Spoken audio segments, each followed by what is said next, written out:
ప్రొద్దుటూరు స్థానిక Vizianagaram వీధిలోని Florence nightingale hospital సిబ్బంది నిర్వాకం. Doctor అని చెప్పుకొని కాన్పులు చేస్తున్న వైనం.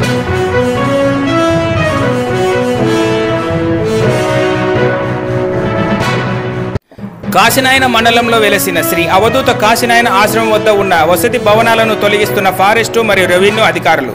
గత కొన్ని సంవత్సరాలుగా టైగర్ జోన్లో ఆశ్రమం మరియు ఆశ్రమ భవనాలు ఉన్నాయంటూ ఆశ్రమ నిర్వాహకులకు నోటీసులు అందించిన అధికారులు శనివారం కొన్నిరెడ్డి ఫౌండేషన్ మరియు చదువుల సాహిత్య కళా వేదిక ఆధ్వర్యంలో జాతీయ సాహిత్య పురస్కారాలు 3 సాహిత్య విభాగాల్లో అందించనున్నట్లు ఫౌండేషన్ చైర్మన్ జిల్లా సర్పంచుల సంఘం అధ్యక్షుడు కొన్నిరెడ్డి శివచంద్రారెడ్డి వెల్లడి.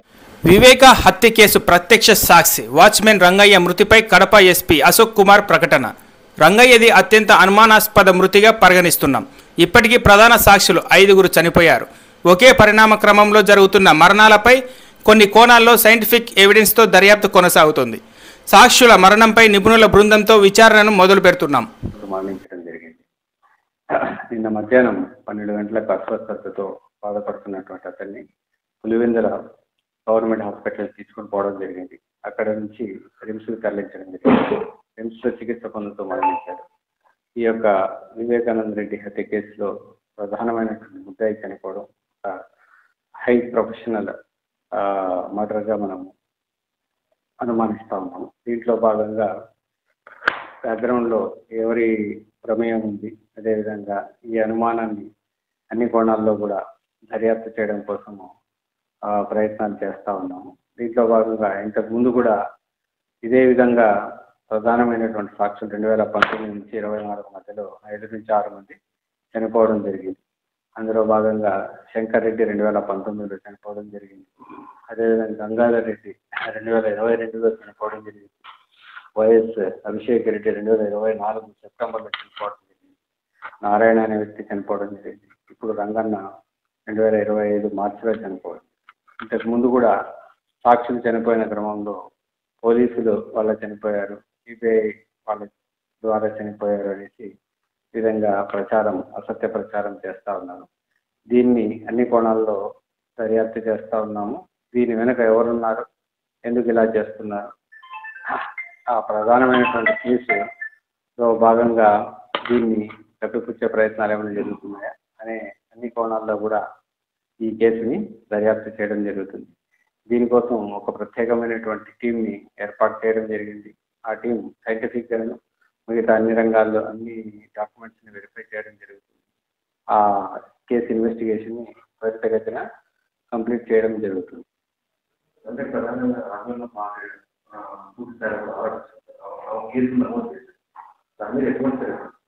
ఆమె అనుమానాస్పద కేసు కింద కంప్లైంట్ ఇవ్వడం జరిగింది. ఆమె కేసును బేస్ చేసుకొని అనుమానాస్పద మరణం కింద కేసు రిజిస్టర్ చేయడం జరిగింది. దీంట్లో వాస్తవాలన్నింటినీ కూడా అన్ని సైంటిఫిక్ యాంగిల్స్లో అనాలిసిస్ చేసి స్పెషల్ టీమ్తో అనాలిసిస్ చేసి బయటికి తీసుకురావడానికి ప్రయత్నం చేస్తాం. ఇప్పటి వరకు ఇంకా ఈరోజే పోస్ట్ మార్టం కంప్లీట్ అయింది. పార్టీ అభివృద్ధి బలోపేతం కోసం తాను ఎంతో కృషి చేశానని వరుసగా 2014, 2019లలో పలు సమీకరణల నేపథ్యంలో పార్టీ టికెట్ కూడా త్యాగం చేశానని ప్రొద్దుటూరు మాజీ ఎమ్మెల్యే మల్లెల లింగారెడ్డి సామాజిక మాధ్యమాల ద్వారా వీడియోను విడుదల చేసి ప్రస్తుతం రాష్ట్ర ఉపాధ్యక్షుడిగా ఉన్న తనకు టీడీపీ అధిష్టానం ఎమ్మెల్యే కోటాలో ఎమ్మెల్సీ పదవి ఇస్తారని ఆశిస్తున్నట్లు తెలిపారు.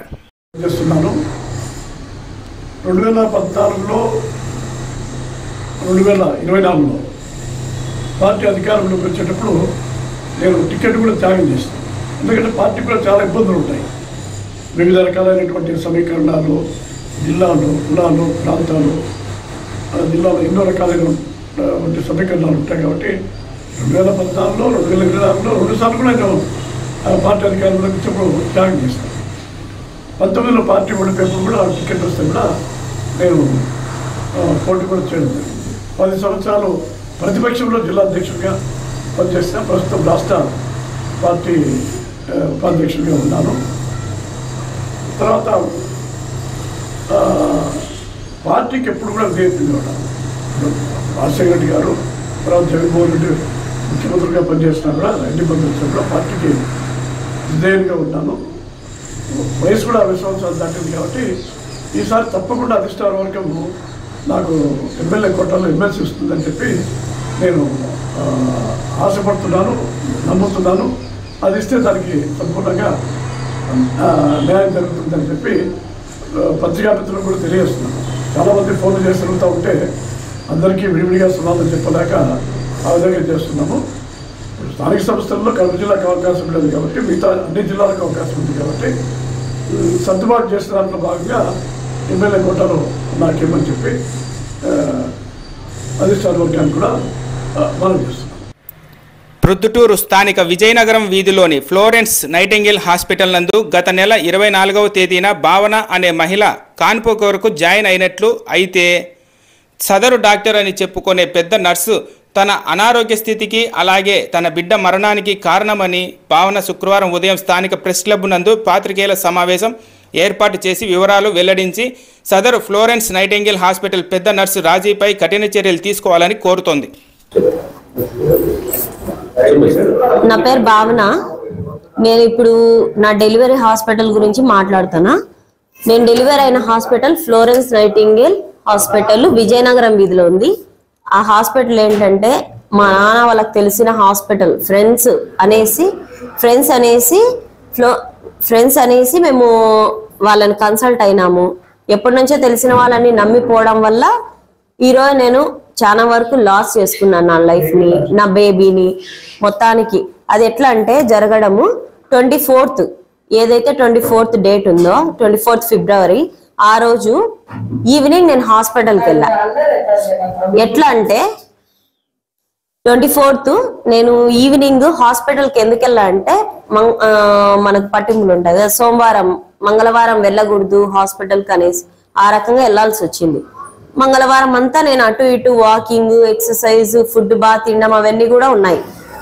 నెక్స్ట్ ఆ రోజు 25th నైట్ ఏం జరిగిందంటే, నేను డెలివరీ అయ్యే ముందు రోజు ఏం జరిగిందంటే ఫుడ్ నేను తీసుకోకపోవడం వల్ల ఏవైతే డ్రింక్స్ తీసుకున్నానో అవన్నీ వామిటింగ్ చేసుకోవాల్సి వచ్చింది. అందుకు నేను నీరసం పడిపోయినా, ఏం తినలేకపోయినా. ఏ రోజైతే వామిటింగ్ అవుతుందో ఆ రోజు నేను మామూలుగానే ఏం తినను.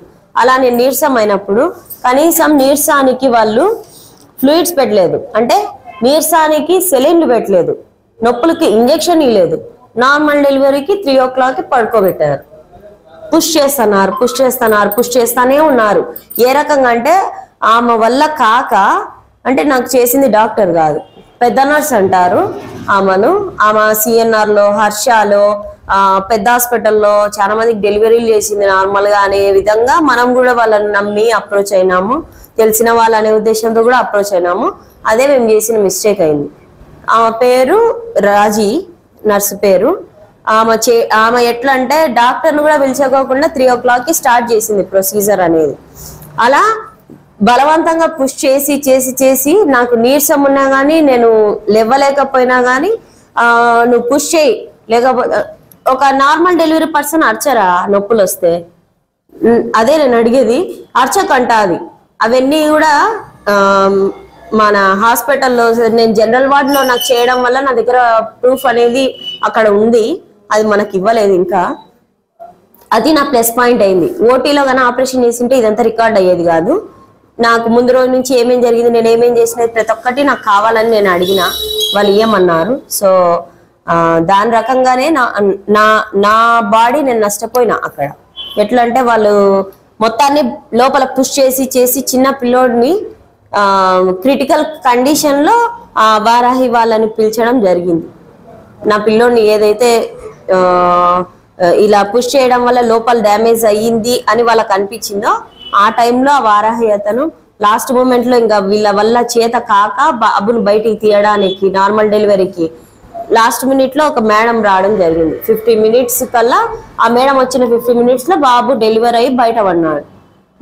బయటపడినాక ఇంకా వారాహి వాళ్ళు వచ్చి మా పిల్లోని ఒక క్లాత్ లో చుట్టుకొని తీసుకెళ్లి ట్రీట్మెంట్ చేసి ఈరోజు మా బాబు లేకుండా చేసేసినారు. అదండి. బాధితురాలు భావన విషయమై పాత్రికేయులు ఫ్లోరెన్స్ నైటింగేల్ వ్యవస్థాపకులు రంగమ్మ అలియాస్ రాజీని సంప్రదించగా సదరు ఫ్లోరెన్స్ నైటింగేల్ హాస్పిటల్ NGO సొసైటీల ద్వారా నిర్వహించబడుతోందని, 3 నెలల గర్భిణిగా ఉన్నప్పటి నుండి భావన తమ హాస్పిటల్కి వస్తున్నదని, ఫిబ్రవరి 24వ తేదీన పురిటినొప్పులు రావడంతో డాక్టర్ల పర్యవేక్షణలోనే కాన్పు చేసేట్టు వెల్లడించారు. అయితే తమ ఆసుపత్రికి ఎటువంటి అనుమతులు లేవని సోయానా రంగమ్మ ఉరఫ్ రాజీ పేర్కొనడం ఇక్కడ గమనార్హం. అనుమతి లేని ఆసుపత్రుల నందు కాన్పులు ఎలా నిర్వహిస్తున్నారు అని పాత్రికేయులు అడిగిన ప్రశ్నలకు ఆమె నీళ్లు నమిలారు. ప్రతి కాన్పుకు ఇక్కడ 45,000 నుండి ₹1,00,000 వరకు వసూలు చేయడం పరిపాటిగా మారిందని బాధితులు ఆవేదన వ్యక్తం చేస్తున్నారు. నా పేరు రంగమ్మ సర్టిఫికేట్స్ ప్రకారం, కానీ నన్ను అందరూ రాజేశ్వరి, అందరూ షార్ట్కట్లో రాజీ అని కూడా నన్ను పిలుస్తారు. ఆల్మోస్ట్ వాళ్ళందరికీ నేను రాజీగానే ఎక్కువ పరిచయము. ఈ హాస్పిటల్ వచ్చేసి ఫ్లారెన్స్ నైటింగేల్ హాస్పిటల్. ఇది ఎన్జిఓ కింద, ఒక సొసైటీ కింద నడపబడుతున్నటువంటి హాస్పిటల్ ఇది. ఇది వచ్చేసి ఇప్పుడు ప్రస్తుతం మేము doctor Sai Prasad sir MBBS ఆయన పేరు మీదుగా ఇది రన్ అవుతా ఉంది. దాని తర్వాత ఇప్పుడు మనకు వచ్చినటువంటి సమస్య ప్రకారం భావన విషయానికి వస్తే, ఆ అమ్మాయి 3rd మంత్ నుంచి మన దగ్గర డెలివరీ అనేది కండక్ట్ చేసుకోవడానికి వస్తుంది. అమ్మ మన దగ్గర గైనిక్ లేరు అని చెప్పినప్పుడు, ఆంటీ మీ మీద మాకు నమ్మకం ఎక్కువ, మేము ఇక్కడే చేయించుకుంటాం అన్నప్పుడు డాక్టర్ గారు కూడా అదే విధంగా చెప్తా వస్తున్నారు. ఒక ఫ్యామిలీ ఫ్రెండ్ అనే ఒక ఉద్దేశంతో మేము ఆమెను చూడడం అనేది జరిగింది. దాని తర్వాత నెక్స్ట్ వచ్చేసి ఇప్పుడు మొన్న డెలివరీ కోసం అనేసి మాకు శివరాత్రి టయానికంతా డెలివరీ కావాలా అని అడిగినారు. నెలలు అయినాయి కాబట్టి మేము ఒక గైనకాలజిస్ట్ ద్వారా మేము ఈ అమ్మాయికి ట్రీట్మెంట్ అనేది స్టార్ట్ చేసుకుంటా ఉన్నాము. ఆమె పేరు నేనైతే చెప్పదలుచుకోలేదు, డాక్టర్ గారి పేరు, ఎందుకంటే ఇప్పటికే మమ్మల్ని ఇది చేస్తున్నారు. ఇంకా ఆమెను చేస్తే ఆమె ఫ్యూచర్ కూడా పోతుంది. ఇప్పుడు మా ఫ్యూచర్ ఎట్లా పోయింది, మళ్ళీ ఆమె ఫ్యూచర్ కూడా మేము ఇబ్బంది పెట్టదలుచుకోలేదు కాబట్టి పేరు అయితే నేను చెప్పాను. ఒక గైనకాలజిస్ట్తో కన్సల్ట్ అయ్యి ఆమె ద్వారా పరీక్షలు చేసిబడి 25వ తారీఖున 24వ తారీఖున చెక్ చేయించాము అమ్మాయికి. 26 కంటే ఒకవేళ నీకు నొప్పులు వస్తే రావచ్చు, లేకపోతే లేదమ్మా ముందైనా డెలివరీ కావచ్చు, తర్వాతనైనా డెలివరీ కావచ్చు, కంపల్సరీగా శివరాత్రికే డెలివరీ కావాలంటే కాలేరు అని చెప్పినారు. ఎట్లయితేనేముందనేసి వచ్చినారు. ఆ అమ్మాయి వచ్చింది, అడ్మిషన్లో ఉంది. అంటే జస్ట్ ఊరికే వచ్చింది, మేము ఇంకా అడ్మిషన్ అయితే చేసుకోలేదు. 25వ తారీఖున అడ్మిషన్ అయితే చేసుకున్నాము. 25 రాత్రి నుంచి ఆ అమ్మాయికి పెయిన్స్ అనేటివి ఎక్కువ మొదలైనాయి. ఎట్లా స్పాంటేనియస్గా ఆ పిల్లకు మొదలైనాయి పెయిన్స్, లేబర్ పెయిన్స్. మేడంకి ఇన్ఫార్మ్ చేసినాము. మేడము వీలైతే సింటో బాటిల్ పెట్టుకోమని చెప్పినారు. తెల్లవారుజాముకు వచ్చేసరికి ఒక ప్రైమీకి అంత త్వరగా ఫాస్ట్గా ప్రోగ్రెషన్ అనేది జరగదు, కానీ ఆ అమ్మాయికి అయితే జరిగింది. డెలివరీ టైంకి వచ్చేసరికి ఆ అమ్మాయి వాళ్ళు ఫండల్ ప్రెజర్ అంటారు, అది ఇచ్చినాం. ఎవరైనా కూడా నార్మల్ డెలివరీలో అది ఇస్తారు, కానీ అక్కడ బేబీ క్రష్ అయిందని వాళ్ళు చెప్తున్నారు. అక్కడ ఎటువంటిది కాలేదు, డాక్టర్ గారి పర్యవేక్షణలోనే కాన్పు అనేది జరిగింది. నార్మల్ డెలివరీ జరుగుతున్నప్పుడు ఇప్పుడు ఎవరైతే డాక్టర్ లొకేషన్ ఉన్నారో వాళ్ళు వచ్చినారు. కారణం ఏంటంటే ఆయన మాకు ఒక రిప్రజెంట్గా వచ్చినాడు. మాది ఎక్విప్మెంట్ అంతా ఉంది, కొత్తగా హాస్పిటల్ స్టార్ట్ చేసుకుంటున్నాము, హై రిస్క్ కన్సర్న్స్ అనేవి కూడా మేము తీసుకుంటాము అని చెప్పినందుకు డాక్టర్ గారిని పిలిచడం జరిగింది. అక్కడ డెలివరీ కండక్ట్ అయిన తర్వాత బేబీ క్రై కొంచెం సరిగా లేదు. దాని తర్వాత బేబీని తీసుకున్నారు డాక్టర్ గారు పరిస్థితి అంతా మధు అంటే బాబు అబ్బాయికి వివరణ అనేది చేసినారు. చేసిన తర్వాతనే వాళ్ళకి చెప్పిన తర్వాత అక్కడ ఏమైందంటే వీళ్ళు అంటే పేషెంట్ వాళ్ళు బేబీని తీసుకొని పోకుండా సార్తో కూడా వచ్చినటువంటి ఒక స్టాఫ్ ఆ అమ్మాయి తీసుకుపోయింది. అక్కడ బ్లేమ్ చేస్తున్నారు. అది ఎంతవరకు అనేది నాకు తెలియదు. వాళ్ళు ఏమంటున్నారంటే ఇప్పుడు వచ్చి ఆంటీ మొన్నటిదాకా నువ్వే మాకు అంతా చేయాలా అది చేయాలా అన్నప్పుడు ఇప్పుడు నాకు పర్మిషన్ లేదు. నేను ముందే చెప్పిన నాకు పర్మిషన్ లేదు. ఇప్పుడు నేను ఏ గైనకాలజిస్ట్ని అయితే తీసుకొని నేను ఈ గైనిక్ అనేది స్టార్ట్ చేయాలి అని మేము ఇక్కడ అనుకున్నామో ఇప్పుడు మేము అది కూడా క్లోజ్ చేసుకుంటున్నాం. కారణం ఏంటంటే ఇంత ఇష్యూ జరిగినాక ఏ డాక్టర్ కూడా మాకు హెల్ప్ చేయలేదు. అది విషయం.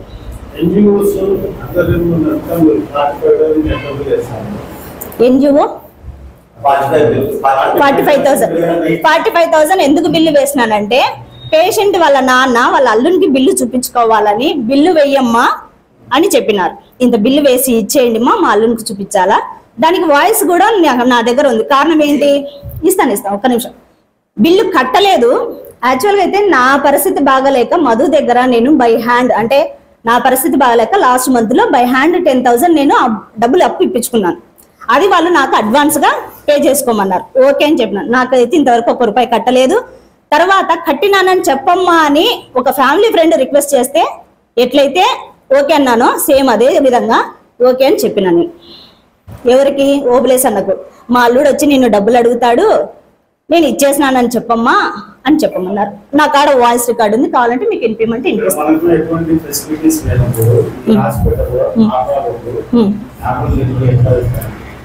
ఫెసిలిటీస్ యాక్చువల్గా లాస్ట్ టైం కూడా మేము కన్సల్టెంట్ డాక్టర్స్ ని పెట్టుకొని ఈ ప్రసూతి అనే దానికి చేయాలని చూస్తున్నాం. కానీ వచ్చినటువంటి డాక్టర్స్ ని ఇక్కడ ఉన్నటువంటి వారు ఎవరు భయపడుతున్నారో ఏం చేస్తున్నారో మాకైతే తెలియదు. ఒక 2 months పని చేస్తారు, తర్వాత మానుకుంటారు. ఒక 2 months పని చేస్తున్నారు, మానుకుంటారు. ఫెసిలిటీస్ ఏ విధంగా అడుగుతున్నారు మీరు?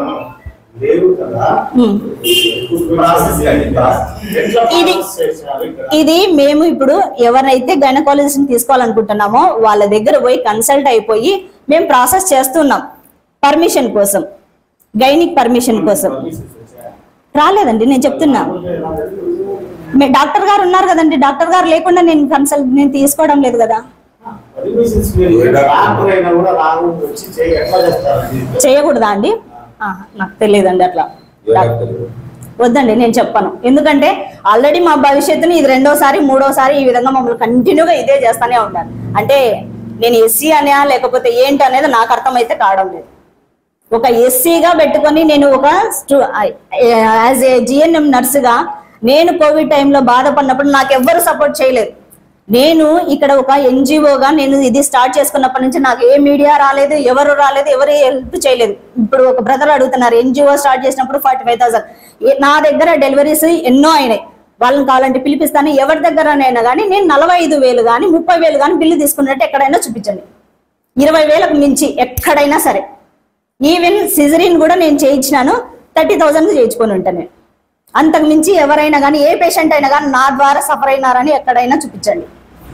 మా ఎన్జిఓ లేకపోతే ఈ ఫ్లోరెన్స్ హాస్పిటల్ ద్వారా మేము సఫర్ అయినామని. ఇప్పుడు ఈ అమ్మాయి అన్ని చేయించుకున్న తర్వాత ఈ విధంగా ప్లేట్ ఫిరాయించడం అనేది నాకు అర్థం కావడం లేదు. ఎందుకు చేస్తుంది ఏం కదా? ఆ లోపల సీసీ ఫుటేజ్ ఎందుకు పెట్టుకొని ఉంటామండి హాస్పిటల్లో? నా ఇది కోసము, లేకపోతే ఏదన్నా ఇబ్బంది జరిగితే చూపించుకునే దానికోసం మాత్రం పెట్టుకొని ఉంటాను. వాళ్ళు వచ్చి సీసీ ఫుటేజ్ అంటే ఎట్లా ఇస్తానండి? సీసీ ఫుటేజ్ నేను కంటిన్యూగా నాకు బెదిరింపు కాల్స్ వాళ్ళిద్దరు, ఒక పక్క మామ, ఒక పక్క అల్లుడు. ఆ పాప ప్రెగ్నెన్సీ డెలివరీ అయిపోయింది. ఒక తల్లి న్యూనేటల్ మదర్ ఏ విధంగా మాట్లాడాలా? నాకు వాళ్ళు అక్కడి నుంచి కాల్ చేసి మీరు సీసీ ఫుటేజ్ ఇయ్యరా, ఎంతవరకైనా పోతానంటారు. సీసీ ఫుటేజ్ నేను ఎందుకు ఇవ్వాలి వీళ్ళకి? ఎవరి కోసం పెట్టుకొని ఉంటాము? నేను చెప్పినాను, క్లియర్గా చెప్పినాను, మేము కేసు పెట్టాలా అన్నారు. మీరు కేసు పెట్టండి, అక్కడ నుంచి పోలీస్ వాళ్ళు వస్తారు, వాళ్ళు క్లియర్గా వాళ్ళకి ఏం ఎవిడెన్స్ కావాలో అవన్నీ తీసుకుంటారు, మేము చేయి పెట్టాల్సిన అవసరం లేదు కూడా అని చెప్పిన. ఇప్పుడు మార్నింగ్ కూడా వచ్చారు, సేమ్ అదే బెదిరింపు చేసినారు, వచ్చినారు, మీతో మాట్లాడినారు, నెక్స్ట్ నా దగ్గరకు మీరు వచ్చారు, అంతే. థ్యాంక్ యూ అండి. రేపు కొనిరెడ్డి ఫౌండేషన్ ఆధ్వర్యంలో జాతీయ సాహిత్య పురస్కారాలు. ప్రొద్దుటూరు కొనిరెడ్డి ఫౌండేషన్ అండ్ చదువుల సాహిత్య కళావేదిక ఆధ్వర్యంలో జాతీయ సాహిత్య పురస్కారాలను 3 సాహిత్య విభాగాల్లో అందిస్తున్నట్లు ఫౌండేషన్ చైర్మన్, జిల్లా సర్పంచుల సంఘం అధ్యక్షులు కొనిరెడ్డి శివచంద్రారెడ్డి చెప్పారు. కథ, కవిత్వం, బాల సాహిత్యం రంగాల్లో విశేష కృషి చేసిన 6 సాహితీవేత్తలను ఎంపిక చేసినట్లు ఆయన చెప్పారు. ఇందుకోసం ఈ 3 సాహిత్య విభాగాలకు చెందిన వారితో పెద్ద సంఖ్యలో 5 రాష్ట్రాల్లోని తెలుగు రచయితల నుంచి వచ్చిన రచనలను పరిశీలించి ఒక్కో విభాగానికి 2 చొప్పున 6 జాతీయ సాహిత్య పురస్కారాలను ఎంపిక చేసి శనివారం ప్రొద్దుటూరులో నిర్వహించే కార్యక్రమంలో పురస్కారాలను అందజేస్తున్నట్లు తెలిపారు.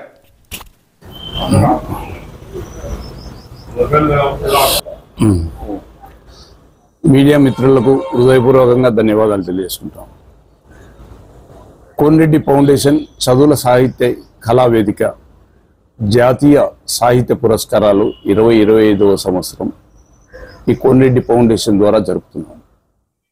ఈ యొక్క ఫౌండేషన్ ద్వారా దాదాపు 5 రాష్ట్రాల నుండి రచయితలు పాల్గొనడం జరిగింది.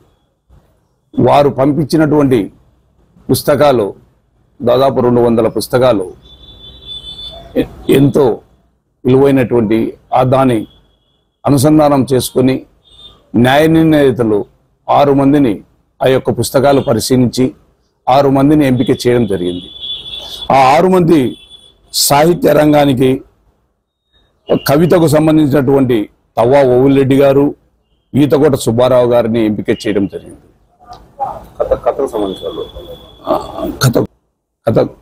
వీరిద్దరిని కథకు సంబంధించినటువంటి ఎంపిక చేయడం జరిగింది. అలాగే కవిత్వానికి సంబంధించినటువంటి వశిష్ఠ సోమేపల్లె గారిని, అలాగే జంగం స్వయం ప్రభావతి గారిని ఇద్దరిని ఎంపిక చేయడం జరిగింది. అలాగే బాల సాహిత్యానికి సంబంధించినటువంటి మాచిరాజు వెంకటేశ్వరరావు గారిని, అలాగే డాక్టర్ ఎం హరికిషన్ గారిని న్యాయ నిందితులు వాళ్ళు వీరిని ఎంపిక చేయడం జరిగింది. వారికి కోన్రెడ్డి ఫౌండేషన్ ద్వారా వారికి అవార్డు ఇవ్వడం, జాతీయ అవార్డు ఇవ్వడం కూడా మా చేతుల మీద ఇవ్వడం మాకు ఎంతో సంతోషకరమైనటువంటి విషయం. అలాగే అది కాకుండా దాదాపు 40 మందికి అవార్డు కూడా ఇవ్వడం జరుగుతుంది.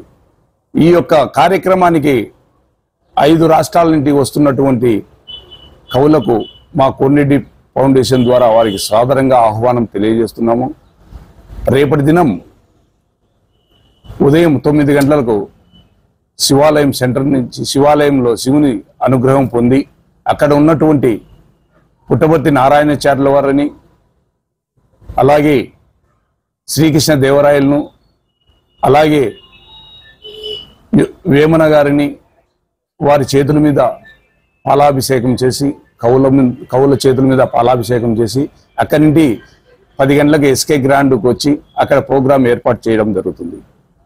కావున ప్రొద్దుటూరు సాహితీ ప్రియులకు, కవులకు, కళాకారులకు హృదయపూర్వకంగా మీ కోన్రెడ్డి శివచంద్రారెడ్డి కోన్రెడ్డి ఫౌండేషన్ ద్వారా ఆహ్వానం పలుకుతున్నాం. ఖచ్చితంగా మన సిరిపురి పట్టణానికి ఎంతో ప్రాముఖ్యత తెచ్చేటటువంటి వారు ఎందరో ఎక్కడెక్కడి నుంచో దాదాపు 60 మంది వస్తున్నారు. వారి అందరికీ మన ప్రొద్దుటూరు తరపున సాదరంగా ఆహ్వానిస్తాం. వారికి మంచిగా సన్మానించి వాళ్ళకు మెమోంటోలు ఇచ్చి వాళ్ళకు అవార్డు కూడా కోన్రెడ్డి ఫౌండేషన్ ద్వారా చదువుల సాహితీ వేదిక ద్వారా వాళ్లకు చేయాలని చెప్పి మేము నిర్ణయించుకున్నాము రేపటి దినం. కావున ప్రొద్దుటూరులో ఉన్నటువంటి సాహితీ కళాకారులు అందరూ కూడా ఆహ్వానం ఇదే మా ఆహ్వానంగా భావించి ప్రతి ఒక్కరూ ఎస్కే గ్రాండ్ సుందరాచార్యుల వీధిలో ఉంది, అక్కడికి రావాల్సిందిగా మరీ మిమ్మల్ని కోరుకుంటూ మా ఈ ఆహ్వానాన్ని మన్నించి ప్రతి ఒక్కరు రావాలని కోరుకుంటూ సెలవు. కాశీనాయన మండలంలో వెలసిన శ్రీ అవధూత కాశీనాయన ఆశ్రమం వద్ద ఉన్న వసతి భవనాలను తొలగిస్తున్న ఫారెస్టు మరియు రెవెన్యూ అధికారులు. గత కొన్ని సంవత్సరాలుగా టైగర్ జోన్లో ఆశ్రమం మరియు ఆశ్రమ భవనాలు ఉన్నాయంటూ ఆశ్రమ నిర్వాహకులకు నోటీసులు అందించిన అధికారులు భవనాలను కూల్చివేయవద్దు అంటూ అడ్డుకున్న స్వామీజీలు మరియు భక్తుల ఆందోళన మధ్య కొనసాగుతున్న కూల్చివేతలు. ధార్మిక సంస్థలకు బోర్డు ఏర్పాటు చేస్తానని చెప్పిన మన డిప్యూటీ సీఎం పవన్ కళ్యాణ్ ఆధ్వర్యంలో ఉన్న ఫారెస్ట్ డిపార్ట్మెంట్ ఈ విధంగా భక్తుల మనోభావాలు దెబ్బతినేలా చేస్తుంటే మాలాంటి సాధు సంధువులకు నమ్మకం మీ ప్రభుత్వం మీద నమ్మకం కోల్పోతున్నాము. ఇప్పటికైనా జ్యోతి క్షేత్రాన్ని రక్షించి భక్తుల మనోభావాలను దెబ్బతీయకుండా కాపాడాలని వేడుకుంటున్నాం.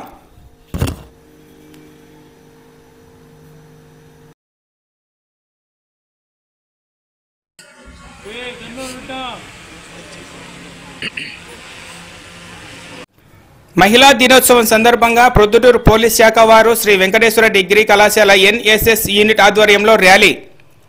స్థానిక శ్రీకృష్ణ గీతాశ్రమం నందు గల శ్రీ వెంకటేశ్వర డిగ్రీ కళాశాల ఎన్ఎస్ఎస్ విద్యార్థులు ప్రొద్దుటూరు పోలీస్ శాఖ వారు సంస్కృతి స్వచ్ఛంద సేవా సంస్థ కలిసి మహిళా దినోత్సవ వారోత్సవాల్లో భాగంగా ర్యాలీ నిర్వహించడం జరిగింది.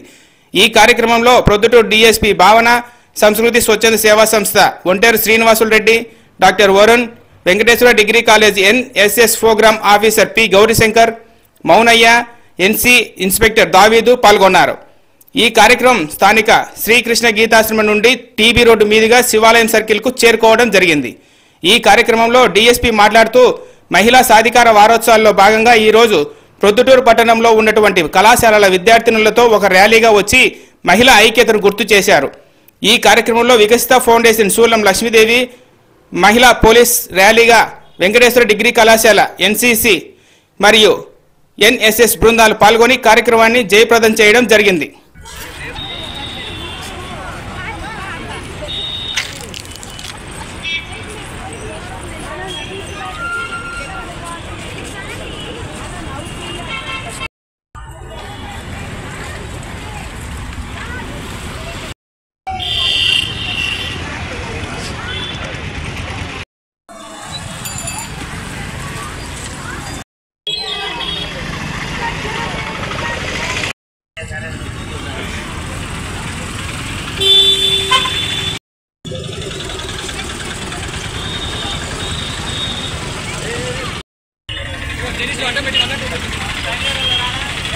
శుక్రవారం ఉదయం వాసవి క్లబ్ సిరిపురం ప్రొద్దుటూరు ప్రెసిడెంట్ గుండా పద్మనాభయ్య ఆధ్వర్యంలో మలిపెద్దు రాజేశ్వరరావు రిటైర్డ్ ఎస్బీఐ మేనేజర్ ఆర్థిక సహాయంతో DBCS హై స్కూల్లో దుగ్గి బాలయ్య చిన్న సంజీవమ్మ మున్సిపల్ హై స్కూల్ 10వ తరగతి చదువుతున్న 31 మంది విద్యార్థులకు 10th పబ్లిక్ పరీక్షలను దృష్టిలో ఉంచుకొని వారి ఉపయోగార్థం 10,000 రూపాయలు విలువైన student kit, pad, geometry box, scale, pouch, pencil, pen మొదలైన వస్తువులు ఉచితంగా అందజేయడం జరిగింది.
గత కొద్ది రోజుల క్రితం అన్నమయ్య జిల్లా రాయచోటిలో వీరభద్రస్వామి బ్రహ్మోత్సవం నందు తలెత్తిన ఉద్రిక్తత అటు హిందూ ఇటు ముస్లిం మతాల మధ్య చిచ్చులు పెట్టేలా ఉందని ప్రొద్దుటూరు విశ్వ హిందూ పరిషత్ నాయకులు ఆవేదన వ్యక్తం చేశారు.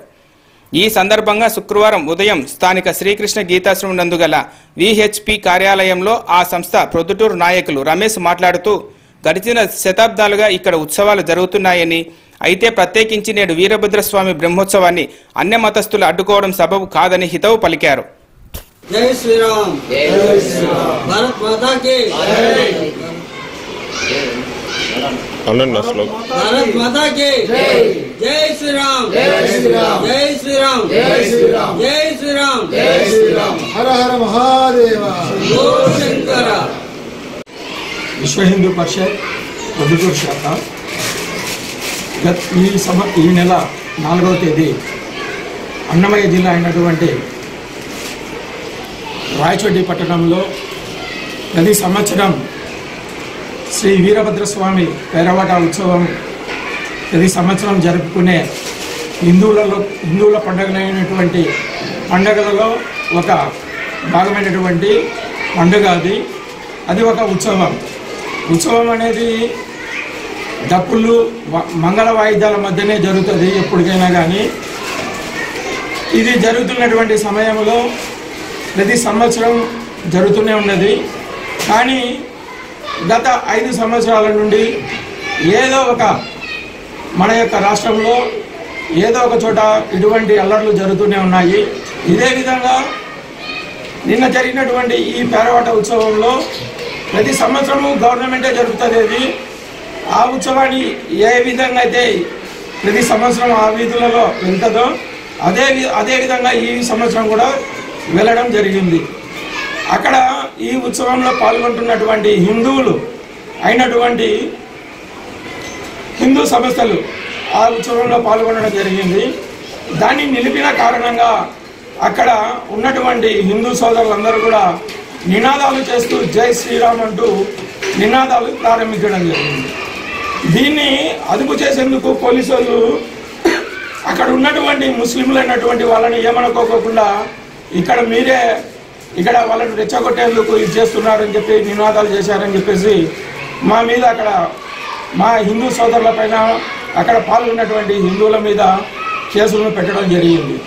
వాళ్ళ మనోభావాలు ఎక్కడ దెబ్బతింటాయో అన్నటువంటి ఇదితోటి అక్కడ పాల్గొన్నటువంటి హిందూ సంస్థలలో ముఖ్యమైనటువంటి వాళ్ళను దోషులుగా ప్రకటించి ఎవరైతే పోలీసుల మీద దాడి చేశారో వాళ్ళ మీద నామమాత్రపు కేసులు పెట్టి వాళ్ళను పక్కకు పట్టించడం జరిగింది.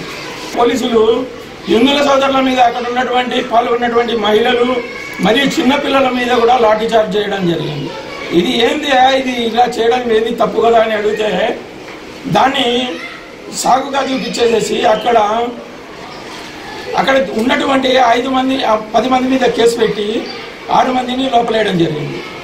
తర్వాత ఎవరైతే పోలీసులను రాళ్ల దాడి చేశారో, ఒక ఎస్ఐని కింద వేసి కాలు మెడ మీద పెట్టి తొక్కారో వాళ్ళ మీద మాత్రము నామమాత్రపు కేసులు పెట్టి అన్యమతస్తులను సంతృప్తి పరచడం జరిగింది.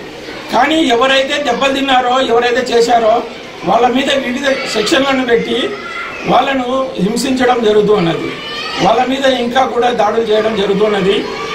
ఈ విషయాన్ని ప్రొద్దుటూరు విశ్వ హిందూ పరిషత్ శాఖ తీవ్రంగా ఖండిస్తున్నాము. దీనికి రేపు సోమవారము కలెక్టరేట్ దగ్గర మెమరాండం ఇవ్వడం జరుగుతున్నది. ఇక్కడ ప్రొద్దుటూరు నుంచి కూడా 10 మంది వెళ్తున్నారు. దీనికి వేలాది మందిగా అక్కడ కలెక్టర్ ఆఫీస్ దగ్గరికి వెళ్ళి అక్కడ మెమరాండం ఇచ్చేదానికి మేమందరం కూడా సిద్ధమవుతున్నాము. జై శ్రీరామ్.